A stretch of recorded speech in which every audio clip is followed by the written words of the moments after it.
berjumpa kembali dengan Ibu Santi dalam pembelajaran jarak jauh Bahasa Indonesia kelas 8 UPTD SMP Negeri 4 Langkir Remok.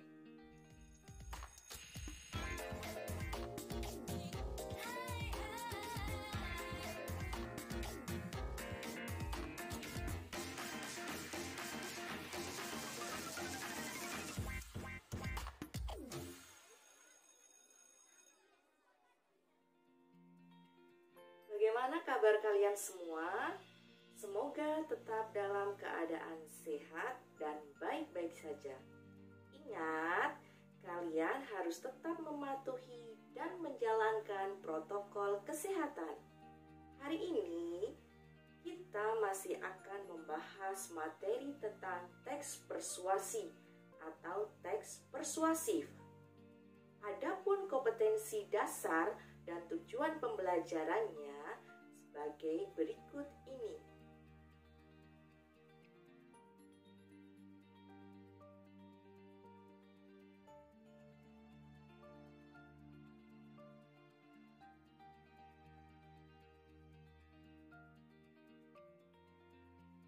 Struktur teks persuasi.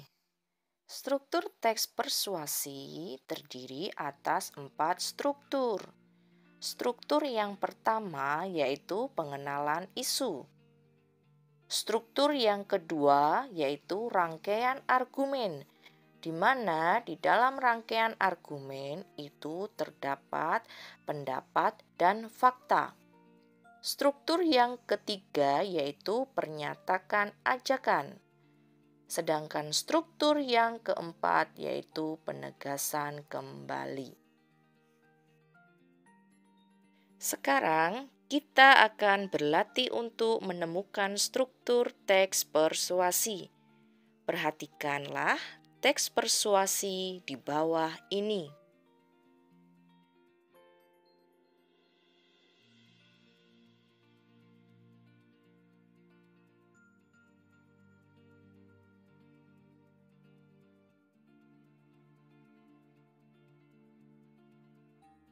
Setelah kalian membaca teks persuasi tadi, kalian pasti bisa menemukan struktur teks persuasinya, kan?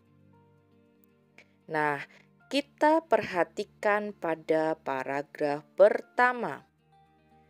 Paragraf pertama termasuk ke dalam struktur teks persuasi bagian pengenalan isu. Masalah ataupun pandangan penulis secara umum tentang topik yang akan dibahas yaitu tentang mengembalikan fungsi hutan seperti dahulu. Terdapat pada paragraf pertama, kalimat pertama yaitu dahulu hutan kita sangat lestari dan indah. Paragraf kedua termasuk ke dalam struktur teks persuasi bagian rangkaian argumen. Pada paragraf kedua terdapat pendapat dan juga fakta.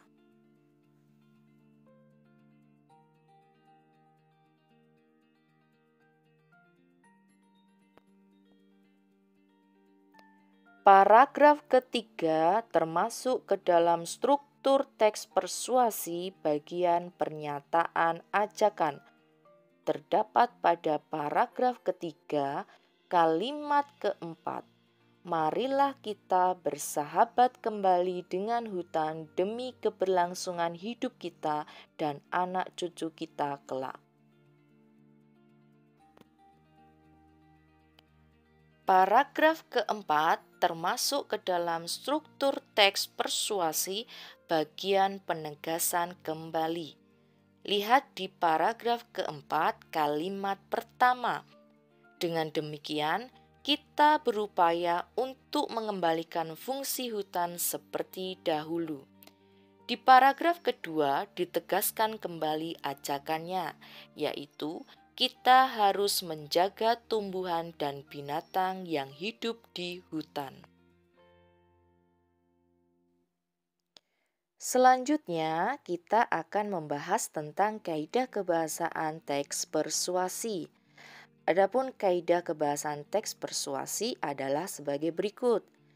Kaidah kebahasaan yang pertama yaitu menggunakan kata-kata yang mengandung ajakan, dorongan, atau bujukan yang ditandai dengan kata harus, jadikanlah, hendaklah, mari, dan jangan.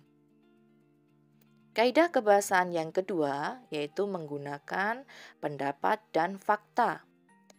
Pendapat adalah ungkapan, ide, atau gagasan seseorang, sehingga setiap orang mungkin berbeda. Sedangkan fakta adalah realita atau kenyataan dan dapat dibuktikan kebenarannya. Kaidah kebahasaan yang ketiga yaitu menggunakan kata ganti yang bertujuan seolah-olah tidak ada perbedaan antara penulis dan pembaca.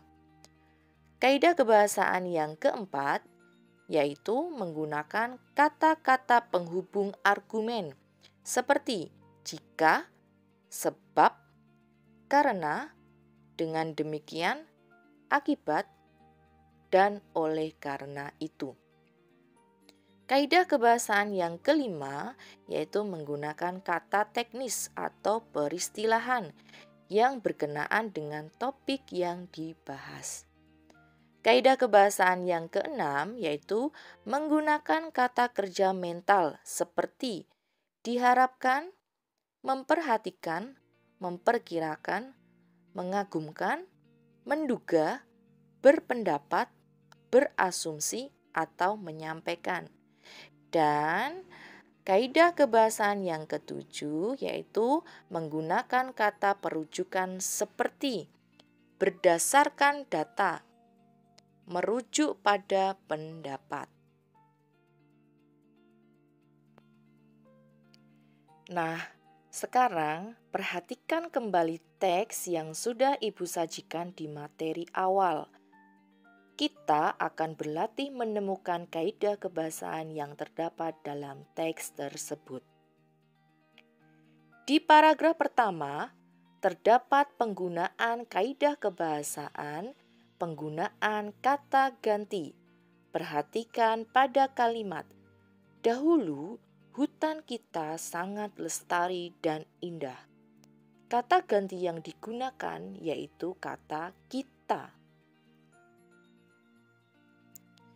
Di paragraf kedua, terdapat penggunaan kaidah kebahasaan pendapat dan fakta. Kalimat, selain menyediakan sumber makanan, hutan juga menjadi sumber mata pencaharian bagi sebagian orang, merupakan contoh pendapat. Sedangkan kalimat, hutan berperan penting sebagai pemasok udara bersih bagi manusia sehingga hutan disebut dengan paru-paru dunia, merupakan contoh fakta. Di paragraf kedua juga terdapat penggunaan kaidah kebahasaan kata teknis atau peristilahan. Perhatikan kalimat, hal ini disebabkan oleh manusia yang mengeksploitasi hutan. Hutan kini tidak bisa lagi menyediakan sumber makanan bagi manusia. Kata eksploitasi merupakan kata teknis. Di paragraf ketiga terdapat penggunaan kaidah kebahasaan kata-kata yang mengandung ajakan. Perhatikan kalimat, marilah kita bersahabat kembali dengan hutan demi keberlangsungan hidup kita dan anak cucu kita kelak. Kata marilah merupakan kata ajakan. Di paragraf keempat, terdapat penggunaan kaidah kebahasaan kata-kata penghubung argumen. Perhatikan kalimat. Dengan demikian, kita berupaya untuk mengembalikan fungsi hutan seperti dahulu. Kata dengan demikian merupakan kata penghubung argumen. Selain itu, di paragraf keempat juga terdapat penggunaan kaidah kebahasaan kata-kata yang mengandung ajakan. Perhatikan kalimat, kita harus menjaga tumbuhan dan binatang yang hidup di hutan.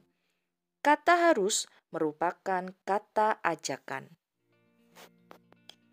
Selanjutnya, kita akan mengetahui langkah-langkah menyusun teks persuasi. Adapun langkah-langkahnya adalah sebagai berikut. Langkah yang pertama yaitu menentukan topik. Untuk menulis teks persuasif, kalian harus menentukan topik. Menentukan topik perlu dilakukan karena hal tersebut merupakan inti pembicaraan dalam sebuah teks. Kemenarikan topik merupakan salah satu yang perlu diperhatikan dalam menentukan topik teks persuasi.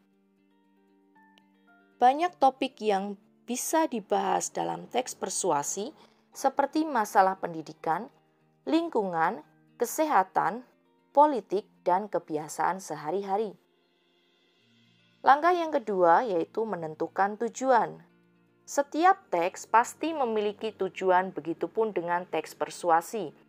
Tujuannya yaitu meyakinkan pembaca dan pendengar agar melakukan apa yang dikatakan oleh penulis. Oleh karena itu, buatlah tujuan yang jelas dan masuk akal untuk bisa dipercayai oleh pembaca maupun pendengar. Langkah yang ketiga yaitu membuat kerangka teks persuasi. Kerangka teks persuasi dapat disusun berdasarkan struktur teks persuasi yang terdiri atas pengenalan isu, rangkaian argumen, pernyataan ajakan, dan penegasan kembali. Langkah yang keempat yaitu mengumpulkan data atau bahan. Data yang tepat dan akurat membantu pembaca dan pendengar untuk percaya terhadap tulisan-tulisanmu. Oleh karena itu, carilah data semaksimal mungkin dan jangan sampai merekayasa data karena itu sangat tidak baik. Langkah yang kelima yaitu mengembangkan kerangka karangan menjadi sebuah teks persuasi yang utuh. Adapun hal yang perlu diperhatikan saat mengembangkan kerangka karangan adalah sebagai berikut. Ketika menyampaikan pendapat, tulislah kalimat opini yang tepat untuk meyakinkan pembaca. Hindari penggunaan kata mungkin dalam pendapat yang disampaikan agar pendapat yang disampaikan tidak terkesan meragukan. Carilah informasi dari sumber referensi yang akurat yang berkaitan dengan fakta-fakta pendukung. Nah, demikian tadi pembahasan mengenai materi teks persuasi. Semoga kalian memahami materi yang Ibu sampaikan dengan baik. Jika kalian masih belum bisa memahami materi pada video pembelajaran kali ini, kalian bisa membaca kembali bahan ajar yang sudah ada pada kalian. Untuk mengukur kemampuan kalian pada materi ini, silahkan kalian kerjakan LKPD yang sudah Ibu bagikan pada aplikasi Edmodo. Terima kasih telah mengikuti pembelajaran jarak jauh bahasa Indonesia bersama Ibu Santi. Sampai jumpa kembali dengan pembelajaran jarak jauh berikutnya.